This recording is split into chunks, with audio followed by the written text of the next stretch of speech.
Hey, what's up everyone? Welcome back to the channel and I hope you're all doing well. In this video, I'm going to give you an update on the Canadian real estate market and how it impacts you and your wallet. I'll talk about Canada's raging housing market and what you need to know. I'll also discuss Canada's commercial and industrial real estate market for those of you that are interested in this segment. There's so much to talk about, so let's jump right in.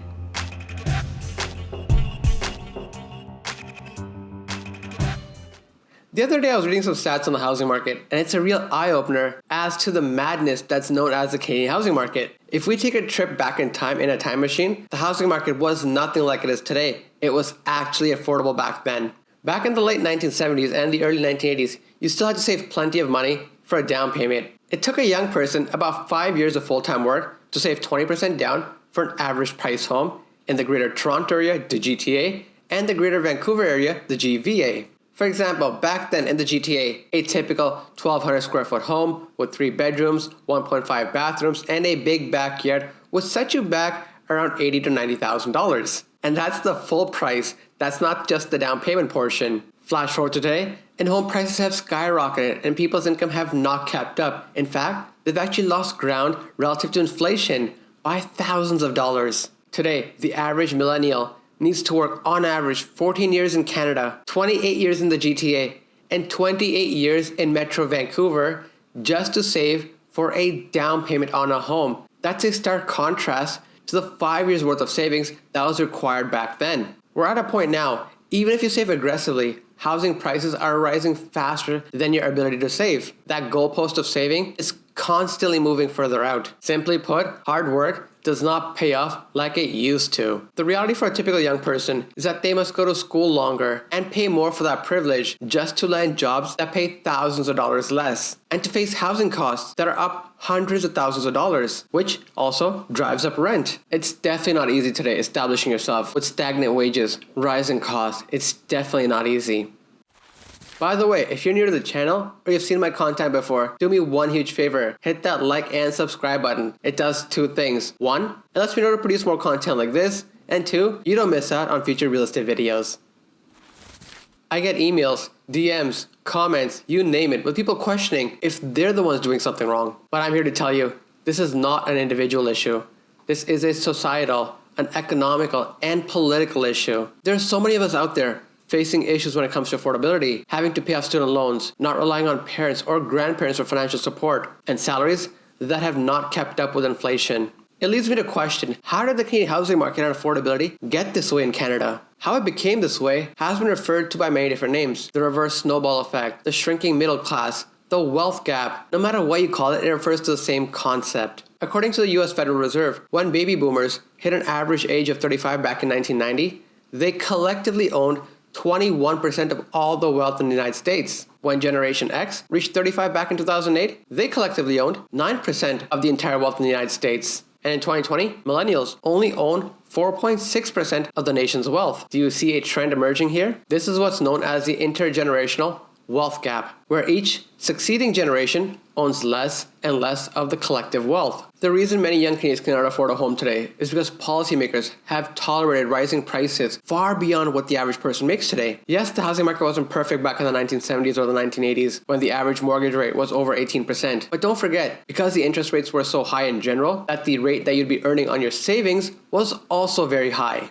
Because you could also get an amazing rate on your savings account, you were still getting ahead. That's just not the case today. We are spreading the issue of housing and affordability because many Canadians are entangled in policies that incentivize us to hope for that the housing prices will continue to rise forever, that there will be no stopping of that. The government has tried to cool off the housing market by trying to implement a few policies, such as a higher stress test, a national empty homes tax, which if passed would take effect in January of 2022, and will penalize homeowners who are not Canadians or permanent residents, making them pay an annual tax of 1% of the value of the residential real estate that is considered underused or vacant. But honestly speaking, I don't think for a second that these measures are going to be enough to tackle this growing problem. We need to push to restrict global capital inflow into local real estate. We need to push to eliminate hidden ownership and to incentivize households to put more of their retirement and other savings into non-housing investments.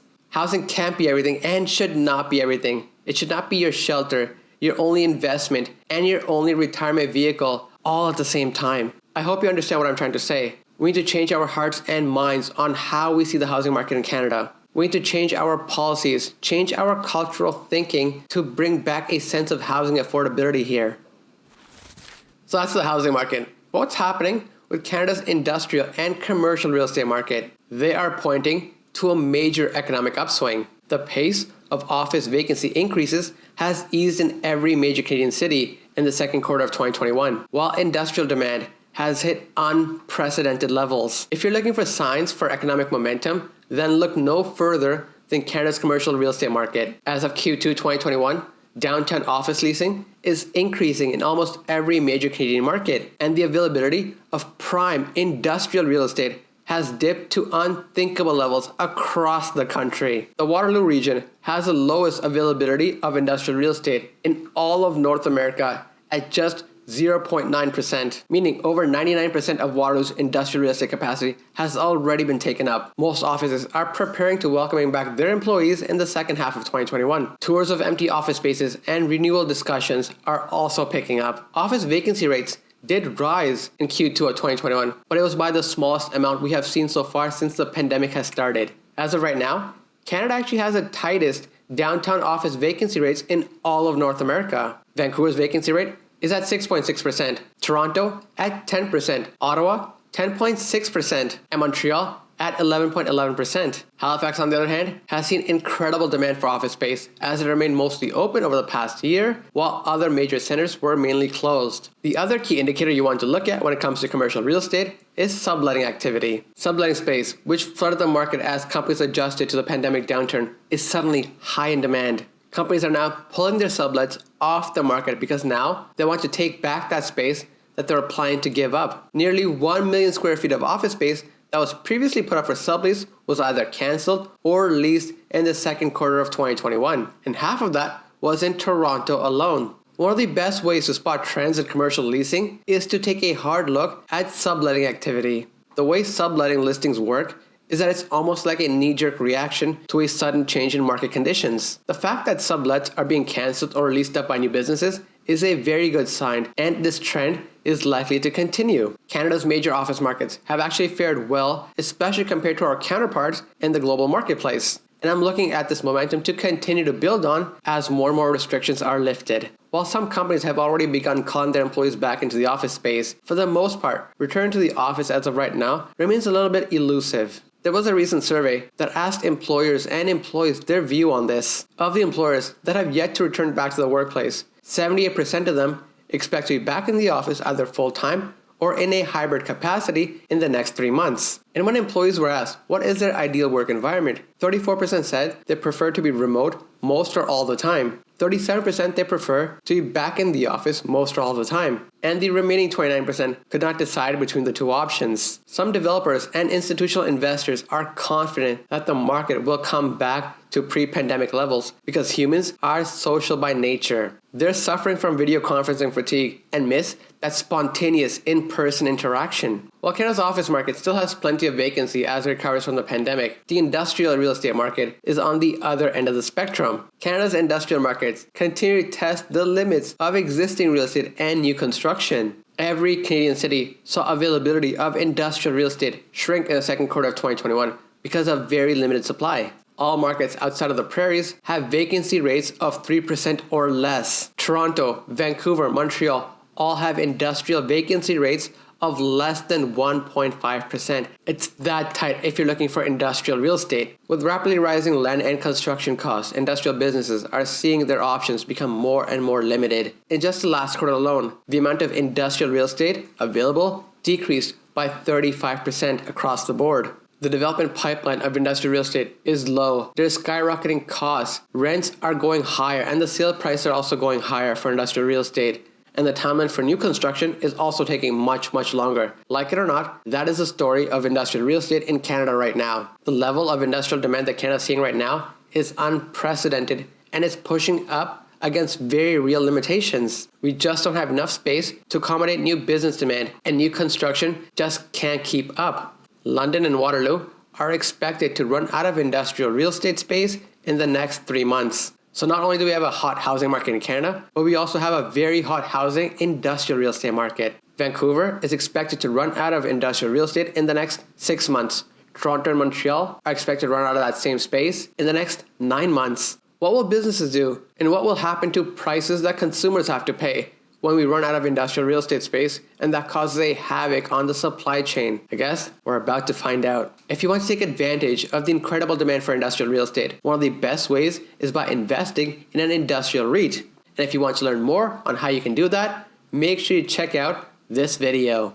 Warehousing space is expected to run out in Canada by the end of the year. Even though that there is a near record of 26.1 million square feet of logistics real estate space under construction, much of that has already been leased. With vacancy rates for existing warehouses at historic lows, it may soon be impossible for businesses to find space to store their goods. There is a significant amount of industrial real estate space required to keep up with the shift that we've seen in e-commerce. By Q4 of 2021, Canada may not have any more space for warehousing left. Canada actually lagged behind when it came to e-commerce adoption compared to other developed countries. But recently, online sales have grown faster than compared to any other Western nation. The share of shoppers who made most of their purchases online has more than doubled since April of 2020. E-commerce has now become a central part of our routines, and this trend is likely going to continue moving forward. And this trend alone has prompted businesses to scoop up as much industrial real estate as they can.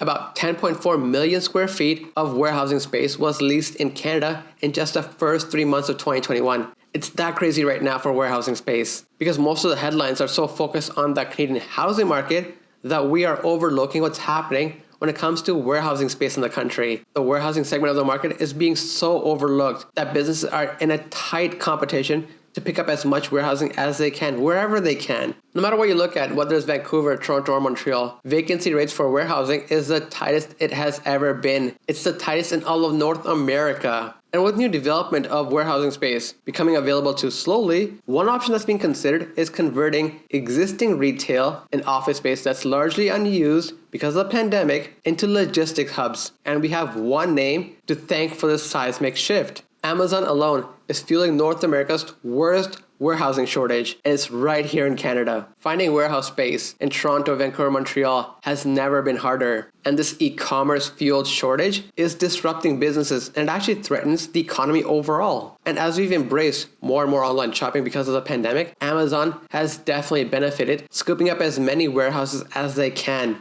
Amazon alone has pushed vacancy rates for warehouses in Toronto to non-existence. It's one of the tightest markets for warehouses in all of North America. And that's my real estate update. The Canadian housing market is at all-time highs. It's still unaffordable, and it does not look to be getting better anytime soon. There's still plenty of bidding wars. There's plenty of stress and frustration around this entire process, and policymakers need to step it up. And when it comes to office spaces, employers are planning to welcoming back their employees, either on a full-time basis or through a hybrid model, back into the office in the next 3 months. And finally, the availability of industrial and warehousing space is at an all-time low in Canada. It's a super tight market if you're looking for warehousing space because Amazon is just gobbling them up.